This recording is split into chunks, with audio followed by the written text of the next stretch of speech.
The distress signal was only 43 seconds long. Oran had recorded it himself, late at night, sitting alone in the colony's communications room with the door locked. He did not tell Counselor Voss. He did not ask for permission.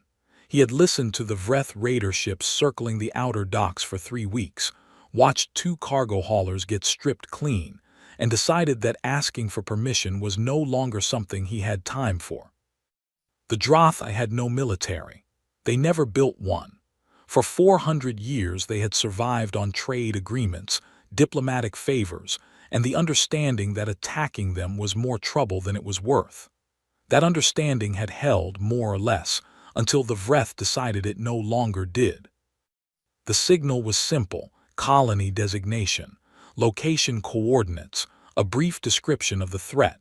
Then Oran added one more line at the end, something no Drothi diplomat would have ever approved. "We are not soldiers. We cannot fight. If anyone hears this, please come." He aimed it at every known frequency. He aimed it wide, toward the inner sectors, toward the trading lanes, toward the one species whose ships he had seen pass through twice in the last year without stopping. Humans. He had never spoken to one. He had only seen their vessels on long-range scopes, large, angular, always moving fast like they had somewhere to be. The signal left the colony at 3:40 local time. Oran sat back in his chair and stared at the ceiling. He did not expect an answer. He told himself it was better than doing nothing, and then he went back to his station and started monitoring the Vreth positions again. 3 days passed. On the 4th day, Counselor Voss called a meeting. The situation had gotten worse. 2 of the colony's outer fuel lines had been cut.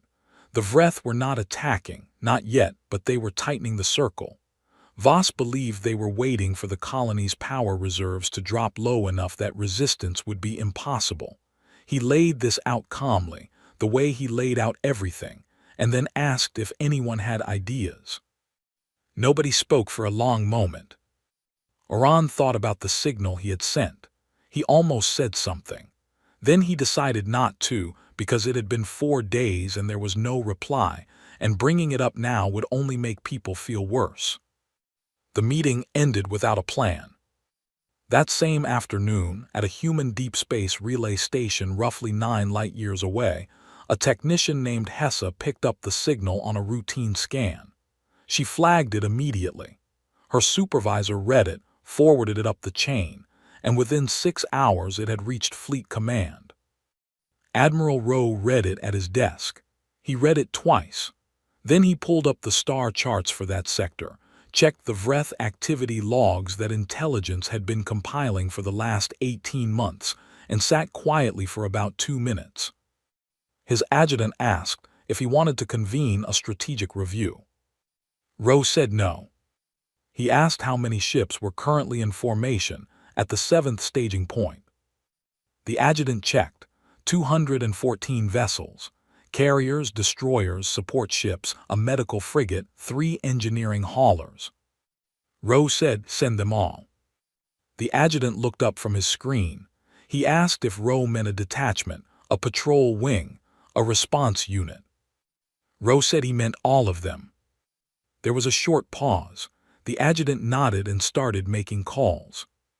By the time the sun set on Fleet Command, 214 ships were already calculating jump coordinates. The crew rotations were reshuffled. Supply manifests were updated. The medical frigate moved up in the formation. Nobody held a press conference. Nobody drafted a formal declaration. A species had asked for help. The paperwork could come later. On the colony, Oran was back in the communications room, running his nightly scan, when a single short transmission came through on the same frequency he had used 4 days ago. It was 11 words.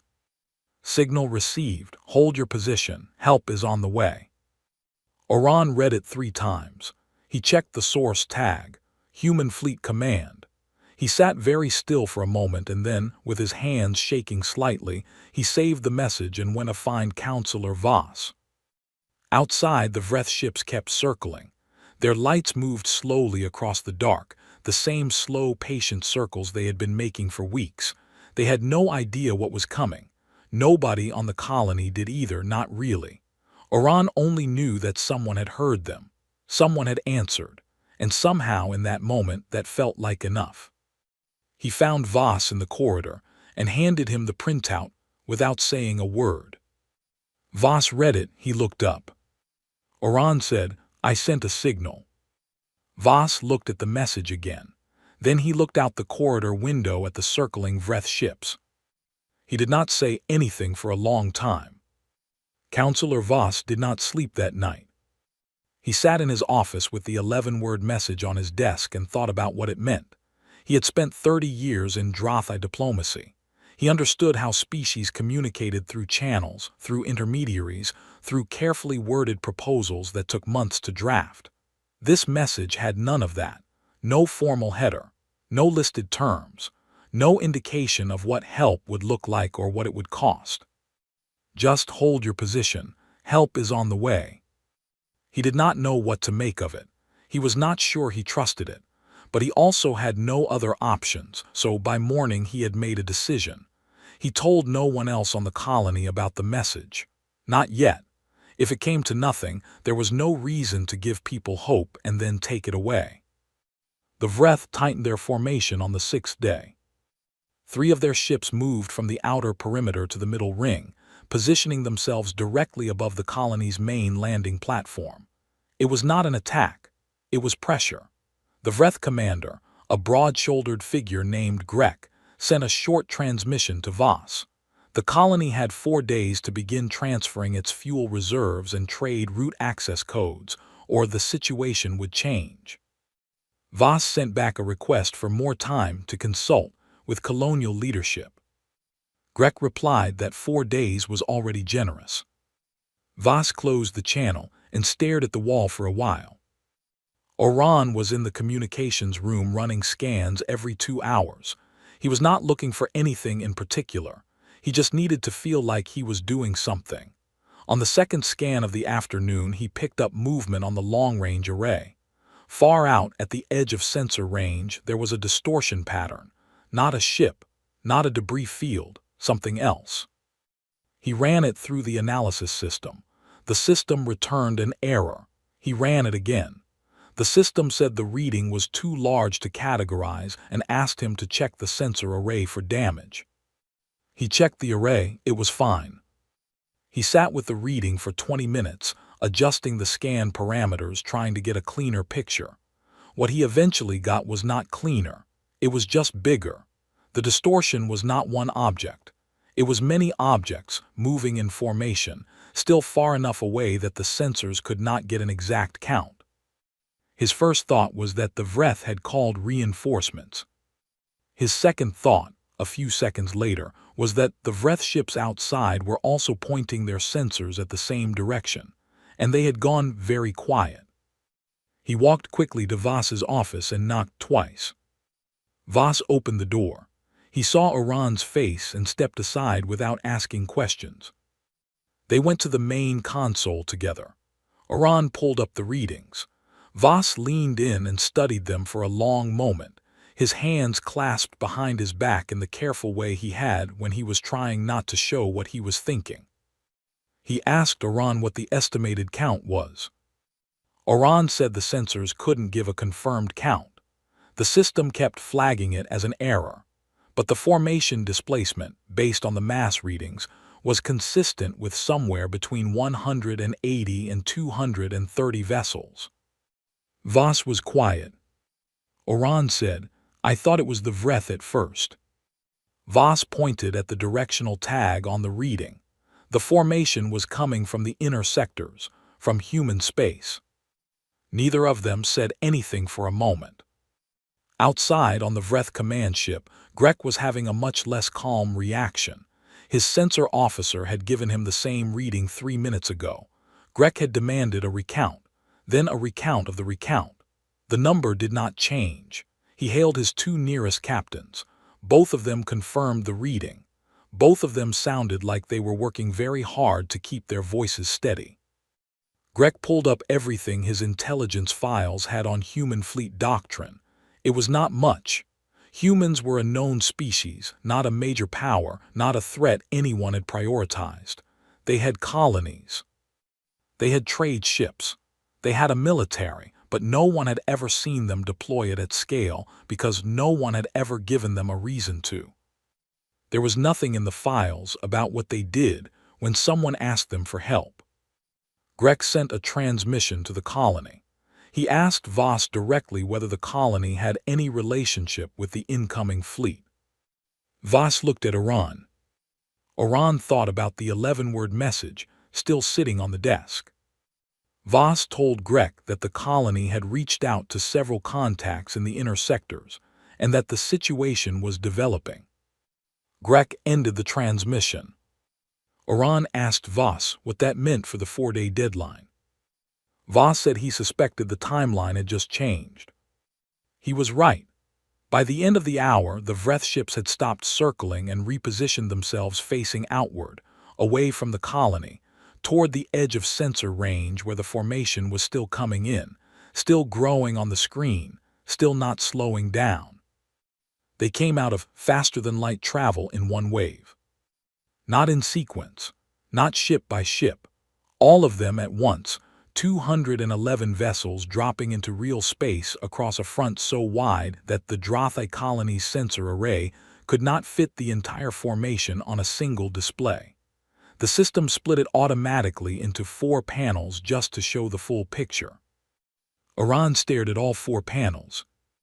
He had grown up reading about ancient Drothi fleet formations, the kind that existed 6 centuries ago before they gave up military power entirely. The largest one ever recorded had been 63 ships. He had thought that was an enormous number. The human fleet sat in a tight, layered formation.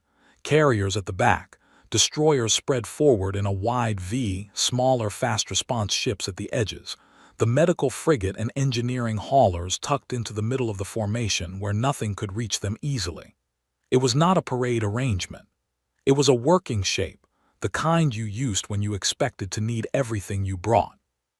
At the front was a single command ship, larger than the others, moving slowly ahead of the formation with its running lights on full. Iran noticed that the human ships had not powered their weapons. He checked the energy readings twice to be sure. Everything was at cruise level. They had crossed 9 light years, deployed 200 ships, and they had not turned on a single weapon system. He found that stranger than anything else. On the Vreth command ship, Greg's crew was not saying much. His weapons officer had already run the numbers twice. Against this formation, the 31 Vreth ships had no combination of tactics that ended well. Greg knew it. His officers knew it. Everyone was waiting to hear what he would do. He opened a channel to the human command ship. The response came back in under 10 seconds. A human voice, even and unhurried. Admiral Rowe introduced himself and asked how he could help. Greg said that this sector was under Vreth operational authority and that the human fleet had entered it without notice or clearance. Rowe said that was fair and that he was sorry for the short notice. A colony had sent a distress signal. His fleet was the closest available response. Greg said the situation on the colony was a Vreth matter and that outside interference was not welcome. Rowe said he understood and that he was not looking for a conflict. He told Greg directly. The colony had asked for help, the fleet was there to provide it, and the simplest resolution for everyone was for the Vreth ships to move off. He said the Vreth were free to leave the area without any action taken against them. Greg asked if that was a threat. Rowe said it was the opposite of one. He was offering a clean exit. No record, no incident report, no follow-up. Everyone goes home. Greg muted the channel and looked at his officers. His second-in-command, a veteran named Asa, leaned over and said quietly that she had been counting ships and that 31 against 211 was not a conversation about tactics. It was a conversation about how badly they wanted to lose. Greg told her he was aware of the numbers. She said she was just making sure. He reopened the channel and told Rowe He needed time to assess the situation. Rowe said he would give him 10 minutes. On the colony, Voss had been listening to the exchange on an open feed that Iran had patched through. When the channel closed, he sat back and looked at the ceiling.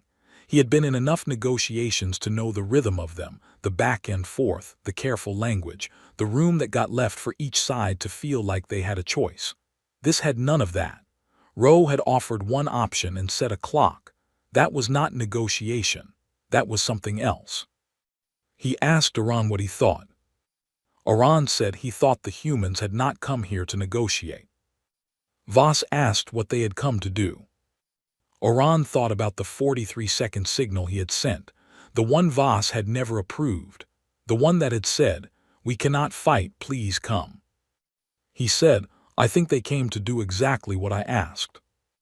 Voss looked out the window at the Vreth ships, which had not moved but were also not doing anything aggressive. They were just sitting there, facing outward, watching the clock run. 7 minutes later, Grek opened the channel again. He told Rowe that the Vreth fleet would withdraw under protest, and that they reserved the right to file a formal complaint through the Sector Trade Authority. Rowe said that was completely within their rights, and that he hoped the rest of their journey was smooth. The Vreth ships began to move, slowly at first, then faster, pulling back from the colony's perimeter and forming a line pointed away from the human formation. On the colony's main deck, a few people had gathered near the windows. Nobody cheered. They just watched the Vreth ships go. It was quiet in the way that rooms get quiet when something that has been building for a long time finally breaks. Iran kept his eyes on the sensor display, watching the human fleet hold its position. Still no weapons active. Still running lights on full. He thought 200 ships, and they never even turned on a gun. He did not know what to do with that. The Vreth fleet had been retreating for about 40 minutes when one of their ships turned around. It was not Grek's command ship. It was a mid-size raider near the back of the formation, one of the newer ones with upgraded long-range cannons. Later, when the incident reports were filed, nobody on the Vreth side could give a clean answer for why it happened. The captain of that ship claimed he acted on his own. Some of his crew said he had been arguing with Grek's orders since the retreat started. Others said he just did not believe the humans would actually do anything. The raider broke formation and fired a single shot toward the colony, not at the human fleet, at the colony's outer fuel depot. It was a warning shot, the kind that says, "We are not finished with you." The shot hit the outer wall of the depot. It did not breach the structure, but it blew out 3 docking clamps and started a small fire in the maintenance corridor behind it. On the human command ship, Admiral Rowe watched the sensor reading for approximately 2 seconds. Then he gave an order. It was not a long order. His communications officer sent one tight beam transmission to 4 ships at the edge of the formation. Those 4 ships were already moving before the transmission finished. Fast response destroyers, the kind built specifically for short-distance intercept work. They crossed the distance to the retreating Vreth raider in under 3 minutes. They did not fire on it. They flanked it, one on each side, one above, one below, matching its speed exactly, close enough that the Vreth captain could see their hull markings on his external cameras. Then the human ships cut the raider's engine output remotely, a signal block, the kind used for stalled vessels in civilian ports, and the raider went dead in space. A boarding team was on the hull in 4 minutes. The airlock was open in 6. The Vreth crew was in the raider's cargo bay, disarmed and seated, in under 10 minutes total. Nobody was hurt. The Vreth captain had tried to resist briefly, and a human marine had put him on the floor quickly and professionally, and then helped him back to a seat. The marine asked if he was injured. The captain said no. The marine said good and moved on. Grek watched all of this from his command ship. He had not given the order to turn back, and he had not given the order to fire. His ship had kept moving, but he had seen it happen, and he had done nothing to stop it in the moment, and that was going to be a problem for him later. Right now, he had a larger problem. Rowe opened a channel to the full breath formation. He did not raise his voice. He did not list consequences. He said the crew of the captured vessel would be held safely and returned at a designated handoff point once the colony had been secured and the fleet was ready to depart. He said this was the only ship he intended to take. He said the rest of the Vreth fleet was still free to leave and that he recommended they do so now. Grek did not argue this time. He gave the order and the Vreth fleet moved, faster than before. On the colony, the fire in the maintenance corridor had been caught quickly by the automated suppression system. The docking clamps were another matter. Oran walked down to the outer dock with 2 other crew members to look at the damage. The clamps were bent outward, the mounting brackets cracked, one of them hanging loose from the wall by a single bolt. It was not catastrophic, but it was not minor either. Those clamps handled the berthing locks for their largest cargo vessels. Without them, no heavy transport could dock safely. Oran was still looking at the damage when he heard boots on the deck behind him. He turned and saw a human in a gray work suit carrying a tool bag.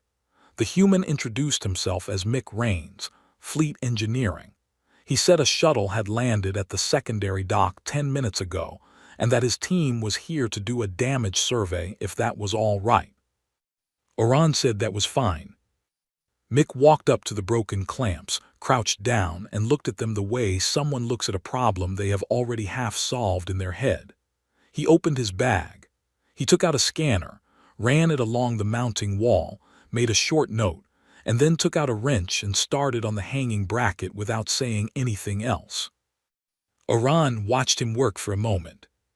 He asked how long the repairs would take. Mick said maybe 4 hours for the clamps, maybe 6 if the wall mount was cracked deeper than it looked. He said his team had done worse in less time. He said it the same way someone might say they had eaten lunch. Just a fact, nothing special about it. Oran went back to the communications room. He sat down at his console and pulled up the feed from the outer dock cameras. On the screen, Mick was already calling 2 more engineers over, pointing at the wall, talking fast, and the 3 of them got to work like the whole thing was just another morning. Oran had expected the humans to be impressive. He had not expected them to be so ordinary about it. Nobody had prepared for the actual meeting. There was no protocol for it. The Drothai had never established formal contact with humanity. There was no treaty framework, no agreed greeting format, no briefing document on how 2 species should behave when one of them had just shown up with 200 ships to protect the other. Counselor Voss spent an hour trying to draft an opening statement and ended up discarding all of it. Captain Dara Wells arrived at the colony's main airlock with 4 people. A medic, an interpreter unit clipped to her belt, Mick Rains, who was technically there for engineering follow-up, but had joined the group without being asked, and a younger officer named Pell who was carrying a crate of supplies. Voss met them at the lock with Oran beside him. There was a brief moment where both sides just looked at each other. Wells said hello. She said she was glad they had made it in time. She asked if anyone on the colony had been hurt in the depot fire. Voss said 3 crew members had minor burns, nothing serious. Wells asked if their medic could take a look at them. She said it was not a demand, just an offer, and that her medic was very good and had nothing else to do for the next few hours. Voss said yes. The medic immediately went with one of the colony's staff, just like that, no further discussion. Pell set the crate down and opened it. It had food in it, packaged meals, water containers, a few items that Oran did not recognize. Pell explained that they had not known what the colony's supply situation was like after the blockade, and that they had brought extra from the fleet stores. He said there was more on the shuttle if needed. Oran looked at the crate and then at Wells, and said that it had been 3 weeks since a supply ship had gotten through. Wells nodded. She told Pell to go back to the shuttle and bring the rest. Pell left without a word. Voss invited Wells to walk with him. They moved through the colony's main corridor, a long gray hallway with observation ports that looked out at the fleet still sitting in formation in the distance. Wells glanced out at the ships as they passed each window. She did not comment on them. Voss asked her about the captured Vreth vessel. He wanted to know what would happen to the crew. Wells said they were fine, being fed, and would be transferred to a neutral handoff point within the week. She said the human fleet had no interest in holding prisoners longer than necessary. Voss said he was glad to hear that. He paused at one of the windows. He looked out at the formation for a long moment, and then asked the question he had been carrying since the night Oran showed him the 11-word message. He asked why Admiral Rowe had sent the entire fleet. Wells looked at him. Voss said he did not mean it as a criticism. He was trying to understand the reasoning. The Drothai had a colony in trouble and the humans had sent a patrol group or a detachment or a diplomatic vessel, and that would have been generous and sufficient. But 200 ships was something else. He asked what calculation had produced that number. Wells thought about it for a second.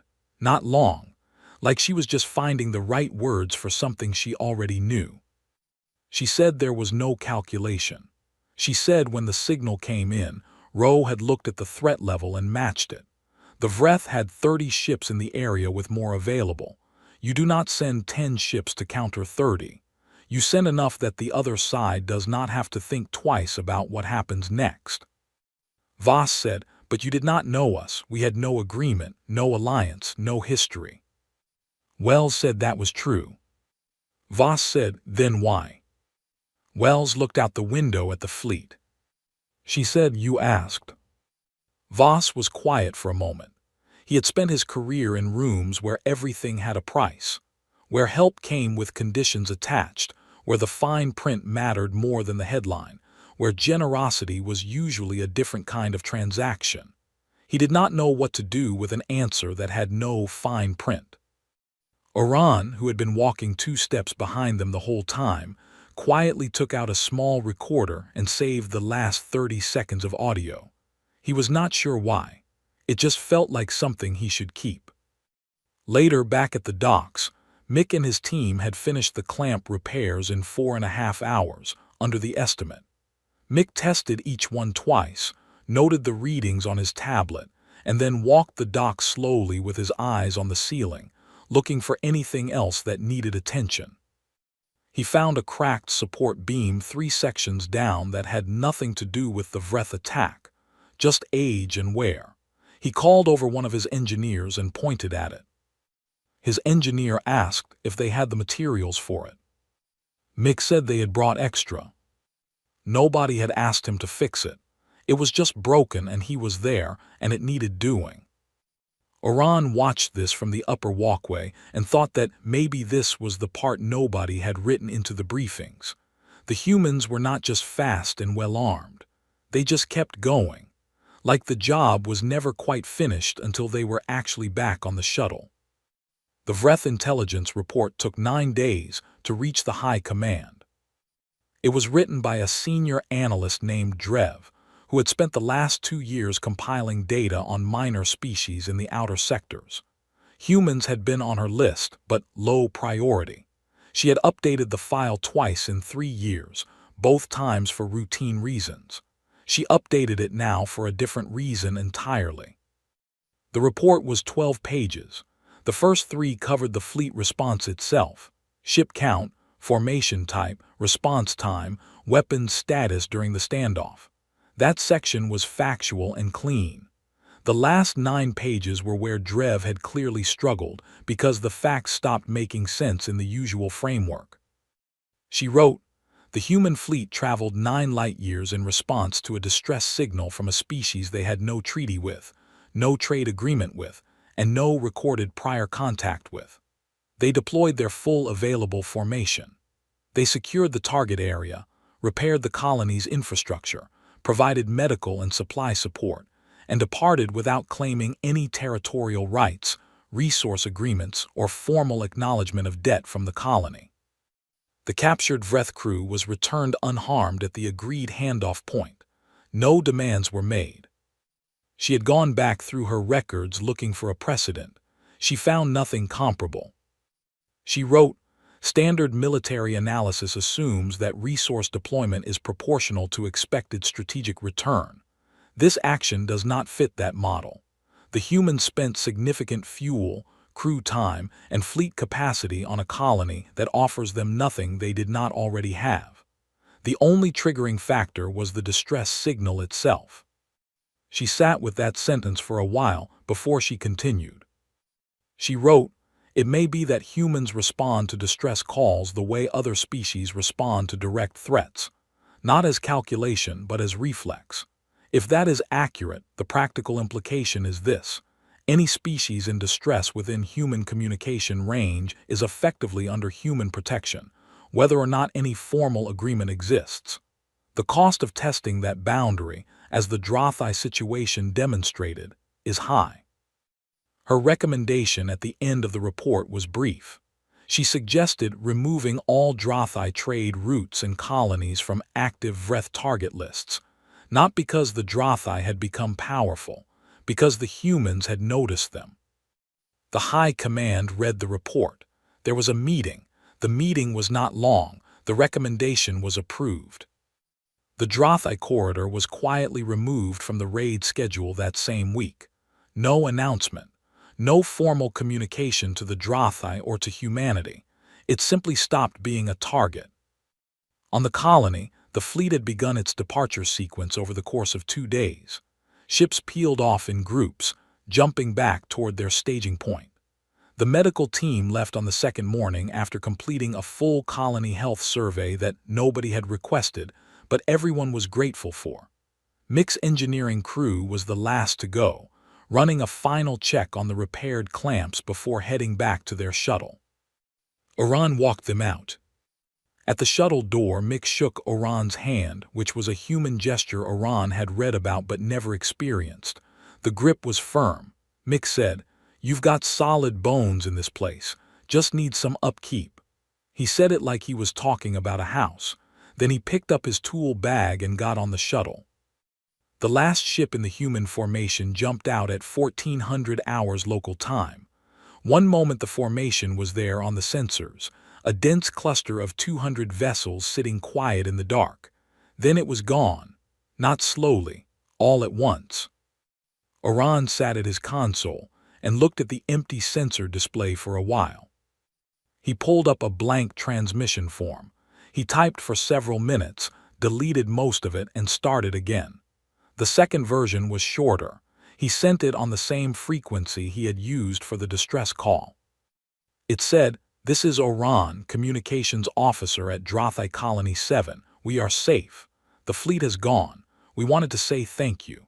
Not to Fleet Command, not to the Admiral, though thank them too, but to whoever received the original signal and decided it was worth sending up. We were 43 seconds and one person away from no one ever knowing we needed help. Thank you for listening." He sent it and closed the console. Admiral Rowe received the message 4 days later, forwarded up from the relay station with a note that it had come in on the same emergency frequency as the original signal. He read it at his desk, the same desk where he had read the first one. He read it twice. His adjutant knocked and asked if the fleet debrief was ready to begin. Rowe set the message down and said yes. He did not tell anyone about it. He did not file it under official correspondence. He saved it in a personal folder with no label. On the colony, Voss finally wrote his official report to the Drothi Council. It covered the blockade, the response, the repairs, and the departure. It was thorough and accurate. At the end, in the section reserved for diplomatic observations, he wrote one sentence that he spent longer on than any other part of the report. He wrote, "The humans do not calculate who deserves help. They hear the call and they come." He read it back once. It was not the kind of language that usually appeared in formal reports. He left it in any way. Oran did not read the report. He was already back at his console, running the morning scan, watching the sector. Quiet now, just stars.